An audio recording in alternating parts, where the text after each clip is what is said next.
Assalamualaikum warahmatullahi wabarakatuh.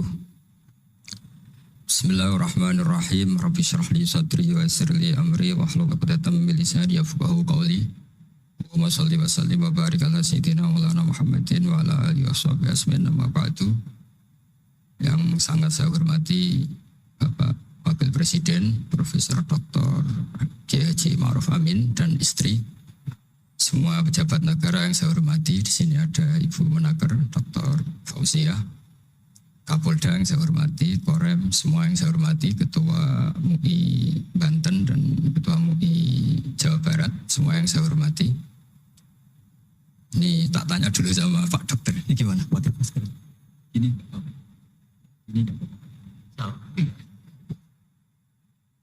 Bismillahirrahmanirrahim.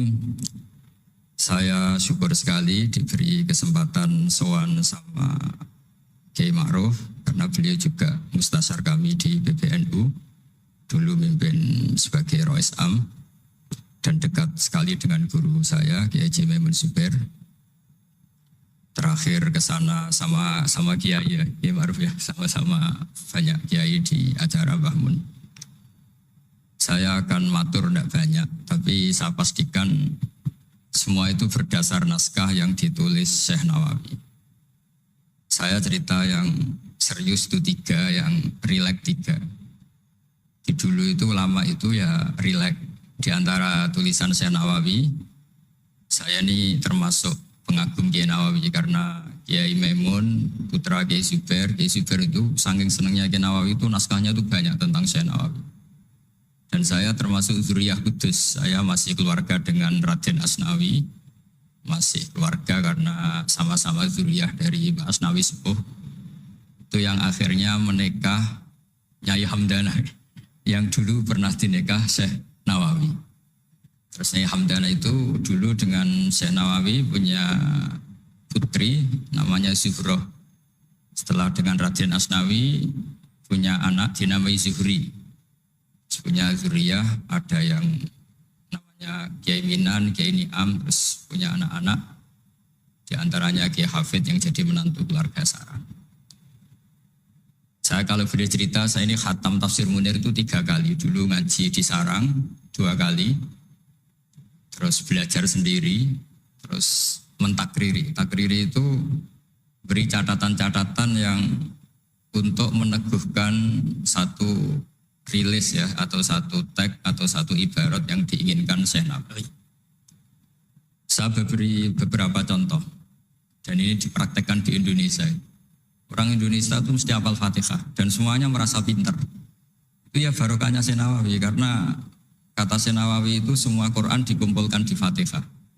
Fatihah itu dikumpulkan di Bismillah. Bismillah itu dikumpulkan di Ba. Baknya saja masih dikorting di titiknya saja. Jadi kalau orang bisa titik itu sudah menguasai satu Quran. Karena pikirannya Syekh Nawawi itu semua Quran itu menerangkan tauhid, dan tauhid itu dimulai dari ba. Ba itu bi kana makana wa bi yakun. Jadi karena saya, kata Allah, yang ada menjadi ada, yang enggak ada juga menjadi akan ada kalau Allah menghendaki wujud. Sehingga dulu Syekh Nawawi itu sudah sukses membuat pikiran kita itu rileks. Kalau nggak bisa Quran semuanya ya Fatihah. Kalau Fatihah nggak bisa ya baca Bismillah. Setidaknya orang Islam itu nggak boleh tercerabut dari Quran. Sehingga saya kalau baca teks-teksnya Syekh Nawawi itu punya pengaruh besar di cara pandang kiai-kiai Indonesia. Dan setelah ini saya akan tidak menambahi juga tidak mengurangi. Adalah Syekh Nawawi cara menganalisis surat Ar-Rum. Di Indonesia itu menerima faham beragama, tapi tidak menerima faham ateis. Itu dulu zaman Rasulullah SAW sugeng, itu ada kekuatan besar yaitu Romawi dan Persia. Singkat cerita, Persia ini tanpa nabi, tanpa kitab suci, yang Romawi ini punya nabi dan punya kitab suci. Meskipun versi mereka. Ketika orang Persia mengalahkan Romawi, itu Nabi terus dicibir, diolok-olok sama orang kafir Mekah. Muhammad, kawan kamu yang punya kekuatan langit, maksudnya punya kitab suci, ternyata kalah. Paling kamu juga kalah dengan kita yang tanpa pegangan langit. Nabi itu susahnya minta ampun. Karena Nabi tidak bisa membayangkan kalau kehidupan manusia itu tidak dipandu agama, tidak dipandu kitab suci. Meskipun zaman itu ya Romawi itu tidak Islam. Kemudian kata Nabi diberitahu Allah Ta'ala antara 3 sampai 9 tahun pasti Romawi akan mengalahkan Persia. Dan itu enggak dianggap kemenangan Romawi mengalahkan Persia, tapi menangnya ahli kitab, orang yang berpegangan kitab suci mengalahkan orang yang tidak berpegangan kitab suci. Dan saat itu Allah ngendikan wa yauma idzi yafrahul mu'minun, di hari kemenangan Romawi mengalahkan Persia atau kemenangan ahli kitab terhadap non ahli kitab, itu orang mukmin itu senang sekali. Sangat senang. Ini saya baca di tagnya Syekh Nawawi supaya di sini Anda tidak mendengarkan pendapat saya, memang benar-benar mendengarkan apa yang dikatakan Syekh Nawawi. Saya baca tidak ya niru-niru Kiai Ma'ruf. Tadi beliau masih ngendikan secara fasih, ngendikan usul fikih, kaidah fikih, karena ilmu beliau dengan kita ini bersanad yang sama. Dulu Mbak Mun ngaji Mbak Karim yang ngaji Mbak Hasyim. Jadi Mbak Hasyim ngaji Syekhona Khalil. Kalau saya lewat sanad kudus ya diantaranya saya lewat Syekh Nawawi Al-Bantani. Nanti saya baca beberapa sanad Syekh Nawawi. Kata Syekh Nawawi Al-Bantani, beliau ngendikan wa yauma idzi yafrahul mu'minuna bi nasrillah wa yauma idz yaghlibur rumu ala farisa yafrahul mu'minuna bi taghlibillah man lahu kitabun ala man la kitabalah wa yafrahuna bi walabatihim al-musyrikin bi badrin.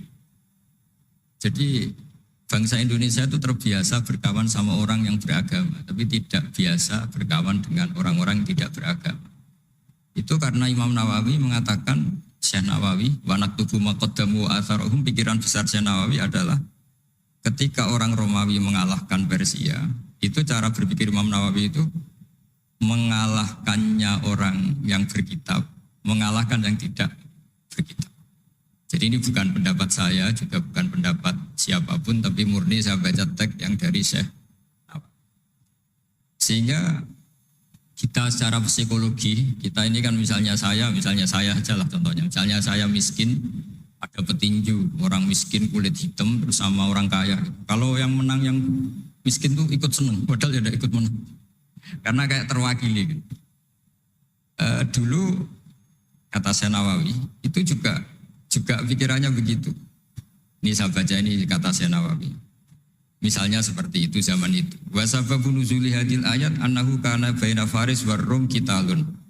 Wa kana al musyrikun yawadduna antaghliba farisu ar-Ruma. Di anna Faris kana majusian ummiyin wal muslimuna yawadduna ghalabatar Rum ala Faris liqaunihim ahlal kitab.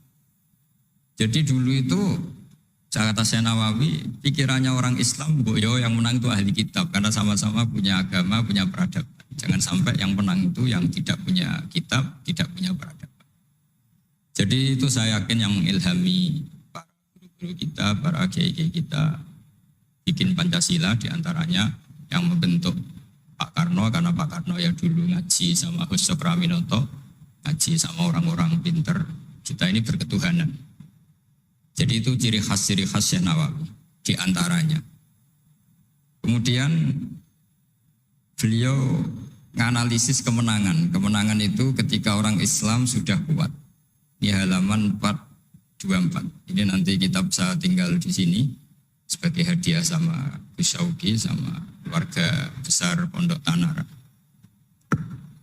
Nabi itu orang yang nggak suka duniawi, tapi kenapa sih Nabi harus menang? Nabi Sulaiman akhirnya menang, Nabi Dawud akhirnya menang, Nabi Ibrahim ya akhirnya menang, Nabi Musa akhirnya juga menang, dan Rasulullah SAW juga akhirnya mengalami kemenangan. Itu cara menganalisis Syekh Nawawi Al-Bantani. Kata beliau, iqamati alamatir riyasa, supaya kepemimpinan Islam itu kelihatan. Fala yabqa mayaqdiru alal ikrah alal kufri. Jadi kalau kita menang, baik secara politik maupun ekonomi atau kultur, setidaknya tidak ada lagi kekuatan manapun yang memaksa kita untuk menjadi kafir atau menjadi salah. Kita tahu misalnya di beberapa negara di Eropa, barokahnya orang Islam kaya, ya pemain bola dulu tuh kalau puasa susahnya bukan main. Gara-gara klubnya dibeli umat Islam itu malah cari tukang adzan di stadion itu karena yang punya sudah orang Islam. Itu contoh kekuatan ekonomi. Dulu kita mungkin ngalami pengajian itu kayak apa susahnya. Sekarang ketika banyak orang-orang yang dari dunia kiai cakep, ya, sekarang ya nyaman. Jadi di antara alamatnya tamkinu hadatin adalah wala yumakkinanna lahum dinahumul ladzi tadallahum wa la yubaddilannahum min ba'di khaufihim amna. Ciri utamanya adalah tamkin fil ardh. Merasa beragama itu nyaman, tidak ada yang ganggu. Itu zaman itu Senawi sudah menganalisis kenapa sih Nabi harus menang. Kata beliau supaya la yabqa mayaqdiru alal ikrah alal kufri. Ini tafsir di ayat wa yahdiyaka siratan mustaqima. Ketika Syekh Nawawi menerangkan kenapa Nabi harus menang di halaman 424 surat Al-Fatah. Jadi itu sisi-sisi betapa Syekh Nawawi itu luar biasa. Terus menyangkut kiblat. Dulu ramai sekali di Indonesia kalau kiblat harus presisi betul, harus ditertibkan betul. Tapi ternyata masjidnya para wali dan para orang-orang soleh itu ya kayaknya asal madep mulon itu ada yang komentar itu kenanya Afrika atau Mesir entahlah. Tapi Imam Syekh Nawawi zaman itu ngendikan setelah beliau cerita presisi, beliau ahli falak. Saya tahu banyak keahlian beliau falak karena saya punya kitab gurunya Syekh Nawawi. Namanya Syarus Salikin, itu karangan guru beliau, Syekh Abdus Somad. Itu kata beliau selain menukil pentingnya presisi kiblat, tapi beliau tetap menukil itu ngutip Waruwiya an Ibni Abbasin annahu qol al-baitu qiblatun li ahlil masjid wal masjid qiblatun li ahlil haram wal haram qiblatun li ahlil masyriq wal maghrib. Wa hadza qaulu Malik. Jadi karena orang Jawa itu rata-rata kiai itu mesti baca tafsir Munir sehingga ya dianggap enteng saja. Ya sudahlah pokoknya kira-kira madhep mulon itu. Karena kalau masjid dipresisikan detail, nanti pertanyaannya yang sudah mati-mati harus dipresisikan karena wajib madhep kiblat itu tidak hanya sholat tapi juga orang yang sudah meninggal itu bisa ribet itu. Ya kalau yang mbahnya wali jenazahnya masih utuh, kalau yang enggak wali kan sekliwat itu karena sudah enggak ada bentuknya. Makanya dulu ada guyonannya kiai mau dipindah itu utuhnya enggak boleh. Jangan, kalau mbah saya wali saya keren, jasadnya utuh. Kalau mbah saya enggak wali. Jadi ya, tapi apapun itu saya cerita betapa efek dari pikiran besar Syekh Nawawi itu mempengaruhi kita sehingga dulu masjid-masjid, musola-musola itu ya tetap hati-hati lah, tapi ya tetap saja agak longgarnya lah, ada longgarnya karena beliau tetap mengutip wal haram qiblatun lil adil masyriq wal maghrib. Jadi tidak hanya Mekah dengan makna Ka'bah atau dengan makna Masjid Haram tapi semua tanah. Dan itu bisa 25 atau 20 kilo persegi. Kemudian ini biar benar-benar halnya Syekh Nawawi. Jadi saya tidak cerita pikiran saya tapi murni cerita Syekh Nawawi, murni cerita Syekh Nawawi. Saya punya naskah banyak karena memang saya nekuni betul. Saya khatam, kalau nggak salah 3 kali saya khatam tafsir Munir. Ketika beliau menafsirkan fa inna hizballah humul ghalibun. Ini favorit saya di Syekh Nawawi. Pasukan Allah itu pasti menang, ya. Pasukan Allah itu pasti menang. Tapi beliau dengan unik menjelaskan ya ini supaya benar-benar Syekh Nawawi ya tidak menambahkan, tidak mengurangi. Di halaman 278. Jadi ngaji pakai kitab itu untungnya 2. 1 mengutip, 2 terus gak usah mikir gitu. Jadi pada saat saya mikir nanti salah di depan Pak Wapres, di depan orang-orang pinter malah saya kita goblok gitu. Jadi kalau nukil kan aman. Paling salahnya salah baca. Kayaknya enggak lah, saya pernah ngaji 3 kali. Kayaknya enggak. Tapi kalau misalnya salah ya enggak apa-apa. Bismillahirrahmanirrahim. Fa inna hizballah humul ghalibun. Kata Syekh Nawawi, wa may yattakhidum terus hum al-ghalibuna ala a'daihim bil hujjah. Fa innaha mustamirratun abadan. Amma bisolah daulah faqad dibulabun. Ini termasuk yang unik dari Syekh Nawawi. Kata beliau, Islam itu akan selalu menang secara argumentatif.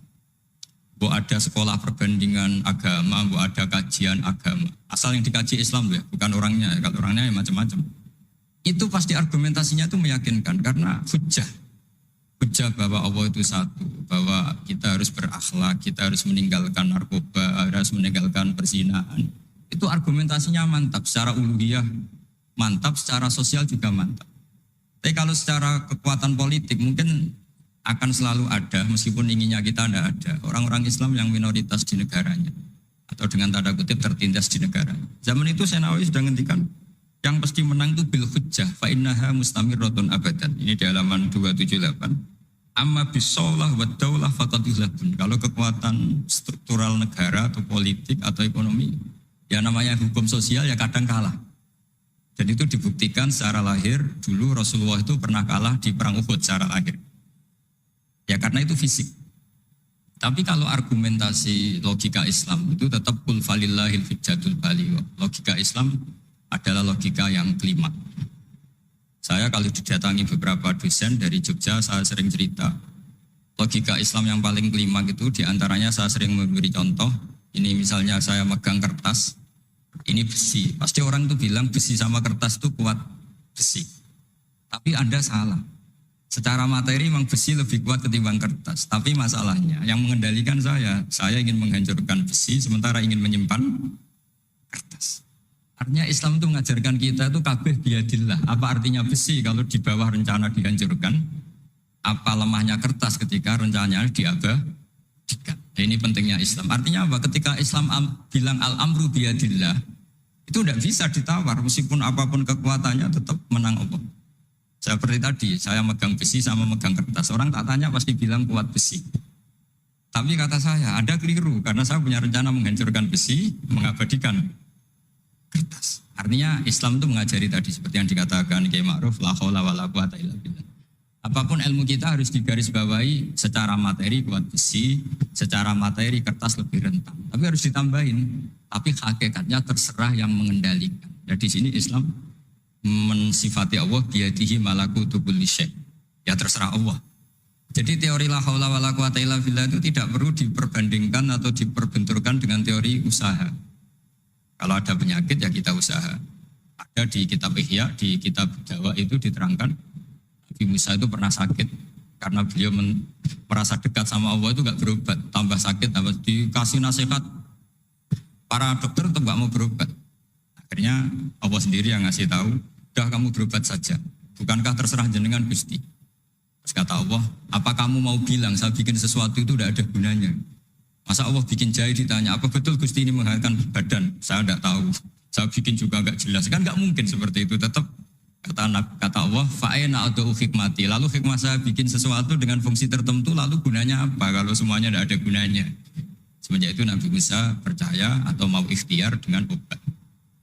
Tapi obat saja tidak cukup. Tetap al-amru biyadillah. Saya sering kalau ngaji bilang, kita takut COVID, ternyata nyusahu mati kita kecelakaan. Kita takut penyakit tertentu membunuh, ternyata mati kita kesetrum listrik. Tetap kita butuh tawakal. Meskipun bersamaan dengan itu tetap ada usaha melawan COVID, ingin menghilangkan penyakit-penyakit itu. Tapi tetap al-amru biyadillah. Sehingga ada keserasian syariat dan keserasian hakikat. Tapi saya pastikan Syekh Nawawi ini memang luar biasa. Jadi beliau menghentikan banyak hal yang menurut saya itu luar biasa. Jadi saya mengkaji tafsir Munir itu di antara khas-khas beliau adalah beliau bisa cerita tentang tentang kekuatan Allah Ta'ala dengan cara yang real. Kemudian kenapa kiai-kiai Indonesia itu ngadepi orang fasik itu tenang, tidak langsung antipati seakan-akan fasik selamanya. Yang soleh juga tidak jumawa seakan-akan soleh sampai mati. Karena kata Syekh Nawawi itu ketika menafsirkan wa yu'adzibal munafiqina insya'a aw yatub.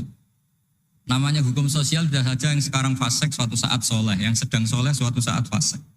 Karena Allah itu bisa saja merubah. Orang munafik yang kayak apa biadabnya, kayak apa salahnya, itu Allah ketika cerita tentang dirinya wa yu'adzibal munafiqina insya'a. Allah ya bisa saja menyiksa orang munafik insya'a. Tapi tetap ada kemungkinan aw yatuba atau Allah memberi tobat. Nah barokahnya itu kadang-kadang kita sebagai GNU itu dikritik gak jelas. Ya kita memang gak mungkin jelas, memang potensinya ya yang sedang soleh ya bisa salah, yang sedang fasik ya bisa benar kan. Karena al-amru biyadillah.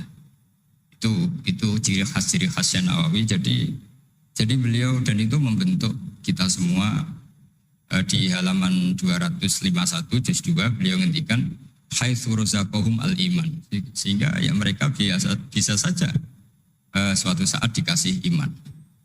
Jadi itu contoh-contoh. Kemudian di halaman 288 ketika nah ini biar benar-benar kholnya Syekh Nawawi, memang saya persiapkan khusus karena saya memang nggak perlu nyari, karena saya punya takriran lengkap tentang tafsir Munir. Jadi saya hanya butuh mutib, butuh memindah saja. Karena naskah itu sudah ada di rumah, terus ini tak pindah di sini, dan rencana kitab ini tak tinggal di sini memang untuk hadiah kepada Gus Syauqi. Ketika Syekh Nawawi cerita tentang wala tajidanna aqrabahum mawaddatan lil ladzina amanu ladzina qalu inna nasara. Jadi suatu saat di komunitas yang kamu adepin itu kamu akan menemukan orang yang alyan. Alyan itu lebih rileks, lebih ya cara bahasa sekarang mungkin lebih simpati.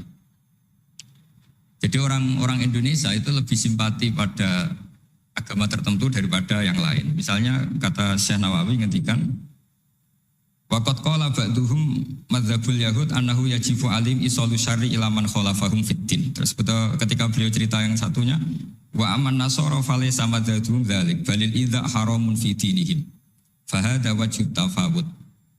Jadi akhirnya orang Indonesia itu terbiasa dengan seperti ini, karena dulu Syekh Nawawi sudah bilang, jadi betapa Rasulullah itu lebih ingin yang menang itu yang masih punya agama. Jangan sampai yang nggak punya agama itu menang. Bisa dibayangkan kan, kita tahu misalnya di ilmu medis kalau cloning itu dibolehkan itu kayak apa, manusia jadi uji coba. Tapi gara-gara kita masih beragama, apapun hebatnya teknologi cloning itu tidak serta-merta diadopsi atau diterapkan. Jadi itu sumbangan-sumbangan Syekh Nawawi pada kita dan yang membentuk kita. Terus ini yang terakhir di kitab Nashihul Ibad. Jadi ini supaya benar-benar kholnya Syekh Nawawi. Di kitab saya halaman 112. Ini sekaligus penutup. Saya tidak akan matur banyak-banyak supaya nanti dikaji sendiri kitab-kitabnya Syekh Nawawi. Suatu saat orang yang tukang fitnah ya, atau yang suka, mungkin kalau sekarang suka gosip atau apalah, atau yang suka bikin berita yang enggak benar. Itu Syekh Nawawi menambahkan, ini kitab Nashihul Ibad itu karangannya Ibnu Hajar al-Asqalani. Ibnu Hajar al-Asqalani itu gurunya Syekh Zakaria al-Ansori. Jadi Syekh Zakaria al-Ansori itu orang yang begitu alim alama sampai digelari Syekhul Islam. Itu beliau pinter itu karena bingung. Pernah ditanya, ya Syekh, kenapa Anda sepinter itu? Syekh Zakaria al-Ansori itu punya guru namanya Ibnu Hajar al-Asqalani. Beliau punya murid namanya Ibnu Hajar al-Hitami. Jadi kalau mau setoran itu ya sinau karena gurunya alim. Dulu kalau setoran sama guru itu muridnya yang baca, korok itu alas Syekh. Jadi dulu saya baca tafsir Munir itu nyemak sampai khatam, terus saya baca ya sampai khatam. Makanya saya ini alhamdulillah tahu banyak tentang tafsir Munir. Karena saya pernah ngaji istimak khatam, terus saya yang baca juga khatam, terus saya belajar juga khatam. Jadi semoga ini bentuk penghormatan saya pada Syekh Nawawi, itu sudah puluhan tahun yang lalu. Dan alhamdulillah sekarang punya kesempatan bisa hormat soalnya Syekh Nawawi. Beliau ketika terus yang tanya ini dijawab sama Syekh Zakaria al-Ansori. Dukik tu bena hajaro ini. Saya ini diseleb 2 batu, digebek kalau orang Jawa bilang. Karena kalau mau ngaji ya takut, mau ngajar juga takut karena muridnya pinter. Kalau dia bacanya salah itu ketahuan. Jadi guru kalau ingin pinter, cari murid yang pinter, pasti mutolaah dulu. Karena sampai kalau baca rofa nasabnya salah, pasti terus muridnya boyong. Goblok tenan guru-guru gitu. Karena dari punya murid pinter, makanya kalau ada mahasiswa pinter, mesti dosennya tambah pinter. Karena dia kalau bacanya banyak, muridnya akan mikir. Itu disebut dukik tu bena hajaro ini. Kata Syekh Nawawi menambahkan yang dikatakan Ibnu Hajar al-Asqalani dalam kitab Nashihul Ibad. Beliau meriwayatkan satu hadis. Yu'adzabul lisanu bi'adzabin la yu'adzabu bihi syai'un minal jawarih. Nanti lisan atau mulut itu disiksa Allah dengan siksaan paling pedih di atas organ tubuh yang lain. Terus lisan komplain sama Allah, 5 tu'adzibu, kenapa engkau menyiksa seperti ini ya Allah? Terus dijawab, kharajat minka kalimatun balaghat masyariqal ardi wa magharibaha. Fasufika bihad damul haram wa ukhida bihal malul haram wantuhika bihal farjul haram. Jadi lesan itu kalau kadung ngomong, itu orang yang harusnya disukai gara-gara dia provokatif atau menceritakan kebencian, orang benci semua. Yang orang harusnya dibenci karena perilakunya tidak menguntungkan bangsa dan negara atau tidak menguntungkan umat Islam, gara-gara dipoles sehingga dicintai. Jadi lesan itu bisa merubah segalanya. Jadi sekali dia punya kesalahan, kata Syekh Nawawi, sesuai riwayat yang beliau riwayatkan, dan beliau ngendikan turuwiyah, Nabi sallallahu alaihi wasallam, beliau ngendikan bahwa ini diriwayatkan dari Nabi, kharajat minki kalimatun balagot atau kharajat minka kalimatun balagot masyariqal ardi wa magharibaha fasufikat biha damul haram wa ukhidha biha al malul haram. Jadi ini sumbangan-sumbangan Syekh Nawawi yang kemudian membentuk kita. Jadi saya ulang lagi, mungkin para pengkaji naskahnya Syekh Nawawi tolong dibaca surat Ar-Rum. Surat Ar-Rum belum kuat, masih di Mekah, dihimpit kekuatan besar, yaitu kekuatan Romawi dan Persia. Dan yang Romawi ahli kitab, yang Persia non ahli kitab. Dan orang musyrik itu non ahli kitab, jadi tidak berkitab. Ternyata Nabi ketika orang Faris menang, Nabi dicibir sama orang-orang musyrik bahwa nasib Anda yang katanya punya kekuatan langit, pasti nasibnya sama dengan Romawi. Tapi ternyata Allah akhirnya memenangkan Romawi, dan ketika Romawi yang menang, ini oleh Syekh Nawawi ditafsirkan kemenangan yang punya kitab apa? Romawi. Tapi kemenangan yang berpegangan kitab itu lebih menyenangkan bagi umat Islam, karena bagaimanapun yang punya kitab ini jauh lebih berperadaban, lebih beretika.